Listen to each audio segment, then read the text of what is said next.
take their seats, please?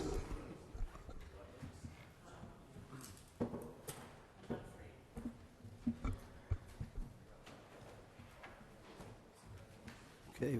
Pursuant to the direction of the Council Member Beth Del Ponte, Chairman of the Stratford Town Council, we're conducting a special meeting today, May 22nd, to address certain school building needs.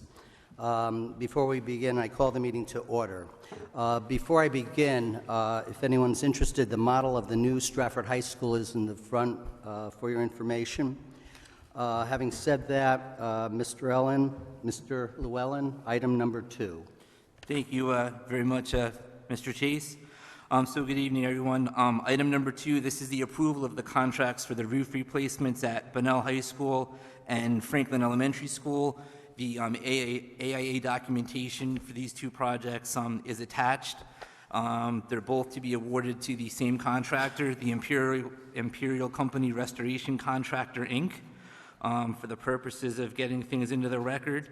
The Bunnell High School project is referred to as Roof Replacement Bunnell High School at 1 Bulldog Boulevard, Stratford, Connecticut, 06614. It is in the contract sum of $3,146,800. Moving over to Franklin, same company, the Imperial Company Restoration Contractor, Inc., project titled Roof Replacement, Franklin Elementary School, 1895 Barnum Avenue, Stratford, Connecticut. Contract sum there being $445,800, as both of these items were brought before the Building Needs Committee and have been sent to Town Council with favorable recommendation. I would make the recommendation and resolution that the Town Council approve these two roofing contracts. Second. Second by Ms. Santezo. Discussion. Mr. Chase, just a quick question regarding, I understand the roof replacement at Bunnell High School and then Franklin Elementary School. However, I would like to know how building needs and the strategic planning for the schools per se. Are we in line with these buildings? Like, for example, is this going to be a center school that is going to close? Are these schools, you know, especially Franklin School, is that a viable school that's going to be open for an extended amount of time? Are we anticipating? I know there's been some compliance issues with regards to populations and things in that building. Mr. Llewellyn? Can you answer that? Sure, thank you, Mr. Chairman. Councilwoman Manis, so what has happened through both the schools, Board of Education Long-Range Planning Committee, as well as with Building Needs, is there's kind of a priority list put together for school roof replacements. The next two schools on that list, based on wear and tear, current conditions of the roof, next two schools on that list scheduled to be done this summer are Bunnell and Franklin, and that's why they're before us this evening. Further discussion? Mr. Can. Thank you, Chair. Do we have any partners in the financing of these projects? I believe so. I believe these are part of a state roof reimbursement program. I don't know off the top of my head what the percentages are or exactly how the programs operate. Okay. Okay. Further discussion? I'll test your minds. All those in favor? Aye. Aye. Aye. Opposed? Motion passes unanimously. Mr. Llewellyn, item number 3. Thank you, Madam Chair. Sorry. Force of habit. It's the chair. Thank you, Mr. Chairman, for the evening.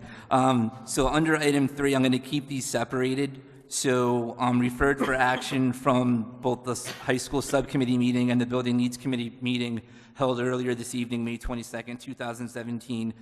Item A is Stratford High School Renovation Project, Office of School Construction Grant number 138-0101 from Geodesign, Inc. to perform the remediation monitoring during soils abatement activities. This will be in the amount of $253,460, and I would make a motion that we approve based on prior recommendations of the two committees. Is there a second? Second by Ms. Manis. Discussion. Mr. Can. Thank you, Chair. Alan, we'd earlier considered a couple of change orders, maybe related to additional testing because of, maybe I'll call it pilot holes. Is this to remediate what we learned for? Nope, that work has already been paid for and sort of resolved as part of getting the design finalized. This amount and this work is to do the remediation monitoring once Turner is at work and has enclosed the property and is doing the actual removals and remediations that are part of the project. Okay. For the duration of the project, maybe? As long as they're doing the remediation soils. Not all of the soils work involves remediation and environmental. So this is for the environmental piece only, which will be done first. Thank you. Further discussion, Ms. Manis. Mr. Llewellyn, the AIA document A101-2007, is that part of this particular piece, or is that part of the next one? It's more part of the next one. When you do a guaranteed maximum price type proposal, I believe there's a different AIA document or different sort of AIA package that's put together because a GMP functions under different rules than a direct award to a contractor, which is what the roofing projects are. I'll save my question then, if I may, until we get to the appropriate item. Thank you. Further discussion? Okay. All those in favor of the motion? Aye. Opposed? Motion passes unanimously. Mr. Llewellyn, item 3B. Thank you again, Mr. Chairman. Item 3B is the GMP dated 5/17/2017 from Turner Construction Company in the amount of $99,464,702 to construct the Stratford High School renovation project listed as Office of School Construction Grant number 138-0101. This was also discussed earlier this evening with the Stratford High School Subcommittee as well as Building Needs Committee, and I would recommend that the Town Council act favorably upon the prior recommendations of those two committees. Mr. Llewellyn, would you like to tell us if we're over or under? Yes, currently, right now, Mr. Chairman, there's a budgeted amount for the quote-unquote GMP construction value of $103.5 million, and we're just over $4 million under budget. Questions? Discussion? Ms. Manis. I'll second if I can. Seconded by Ms. I Manis. can ask my questions. Discussion, Ms. Manis. So the AIA document, there's two of them that I see in here. There was one actually right behind the agenda as well. I'm just curious. I know that I'm confused because I believe that Turner was the major contractor, and Antonazzi designed the building, correct? That's correct. And then there's the Geddes Architectures on here. So what you're looking at attached to the agenda is just the two AIA documents for the roofing work to be done on the on Bunnell High School and on Franklin Elementary School. With the guaranteed maximum price program, there's actually a prior AIA document that's already been agreed to, and the way that works is as long as you come to agreeable terms with a guaranteed maximum price with the selected construction manager that you're working with during the design process, that language in that vehicle to convert it into a GMP is already included in the executed contract for the pre-construction. So just a question about the architects and the different companies, Imperial and all these that were chosen. The name draws my attention. I'd like to know how this was vetted and if there are any relationships with current administration on Board of Education to that architect. Is that just a general company name, or is that has that all been vetted out? That's all been vetted out many years ago. Okay. With regards to the architectural selection for the high school. So there's no conflict of interest with somebody that's employed by the Board of Education that may be connected to that architect? I wouldn't know. I haven't gone through, Antonazzi's employment roster and matched it against employment rosters for the various town departments. I'm not talking about Antonazzi here. I'm talking about Imperial and Geddes Architecture. Neither Imperial nor Geddes will have any involvement that I know of with the Stratford High School renovation project. So those are just the roof replacement?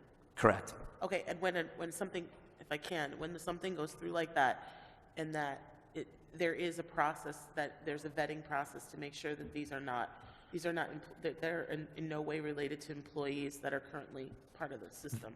That's correct. What we've done as part of No the preferential stuff. right, what we've done as part of the high school project is because it's a guaranteed maximum price type of contract, we basically take all of the contractor selection and all of the contractor vetting is really turned over to Turner as part of their pre-construction work. And since they successfully brought us a guaranteed maximum price that's $4 million under budget, it's obviously in the best interest of the town to move forward with Turner and the team at this time. So that's kind of what brings us to here tonight. Through the chair, please. I'm sorry, through the chair. My question specifically was about the AIA document. So just as long as there's been also for the roofs that we are on the up and up and that there's no, because that will become a question that needs to be settled. Thank you, Ms. Manis. Ms. Santezo? Thank you, Mr. Chairman. Alan, I just want to know, well, we had two figures, 99 million plus and 103 million plus. What is the state returning or funding? So the way things work with the state is if you throw in the furniture and the computers and everything else, there's a total grant number that's $126 million in change. Not all of that is related to construction. So if you kind of isolate the construction piece from the 126, the construction piece is budgeted at 103.5, and right now it's showing a cost of 99.4. And so that will be reimbursed in a 60-40 bonded split with the state. We have CREC on board as our program manager. They'll be monitoring costs throughout the project, post-construction as well, ensuring that we get as much of the, the favorable bond split as we possibly can. I believe should, we get to a point where there's unused money, I may need Rich Snedeker from CREC to speak to this, but I believe if there's money left over in the budget at the end, does it get returned to the state, or how does it get kind of closed out?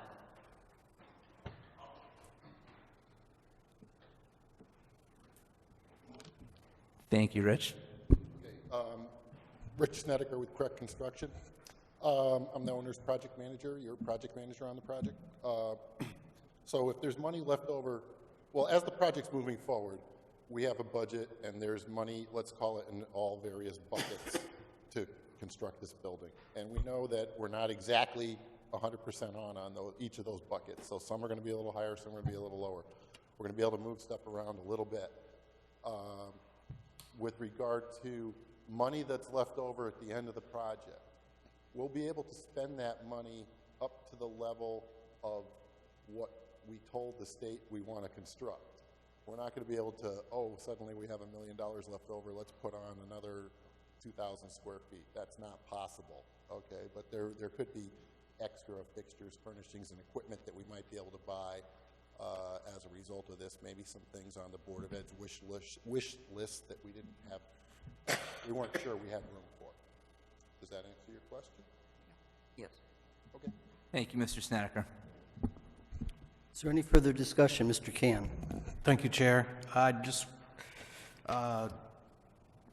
general thank you to the architects, to CREC, to Turner Construction, and to the members of both of the committees for getting us to this point. It was a long road, and I'd say maybe we're halfway there on a timeline. It's a good milestone to meet, and thanks for your efforts. Further discussion? There being none, I'll test your minds. All those in favor? Aye. Aye. Opposed? Motion passes unanimously. Is there a motion to adjourn? Motion to adjourn. Second. Motion made by Ms. Antezo, seconded by Ms. Manis. Aye. Aye. Aye.